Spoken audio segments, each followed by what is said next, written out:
All right. So we are group LeakTech, and we're here to analyze the book Disciplined Entrepreneurship.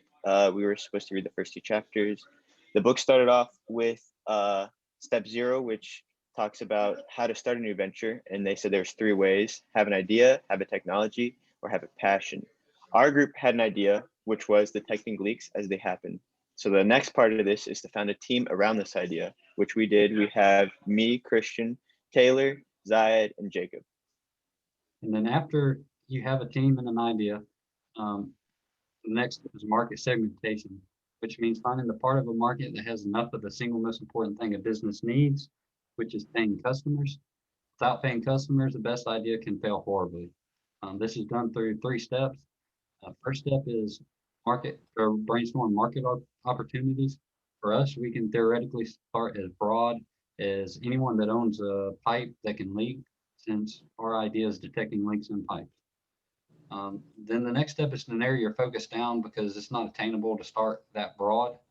So we need to find a market that we can focus on heavily and hopefully get dividends from or move on from before our resources run out.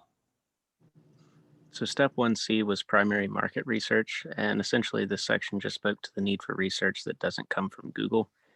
Since we're starting out with a fresh idea, theoretically there isn't research out there, so we have to go to people and ask to try and figure out, what we need.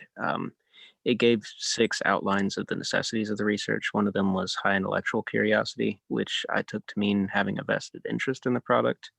You have to be ruthless, you have to be personable, you have to be open-minded, you have to give an idea of what you're offering without pigeonholing, and you have to give it time and work through it. So step 2 of the book focused on choosing a beachhead market, and a beachhead market is where you gain a dominant market share and are able to attack adjacent markets with different offerings in order to grow your company with each new following. So it's essential to select the best market, which can be done using the same criteria used in narrowing market opportunities. And it's almost better not to select the larger market, as the first market attacked will be a significant learning experience, and a smaller market with high exposure to potential consumers is ideal.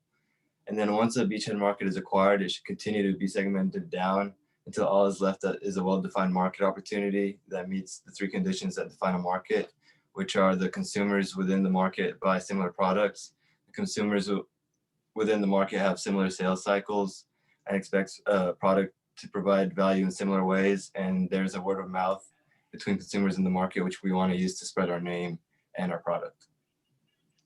All right, so to wrap up the first 2 chapters, there was a central theme to them over the first 2 steps, and that was to narrow your focus as much so that you can emphasize and maximize your effort to sell products to customers. And this can help begin getting returns on your investment before you run out of resources.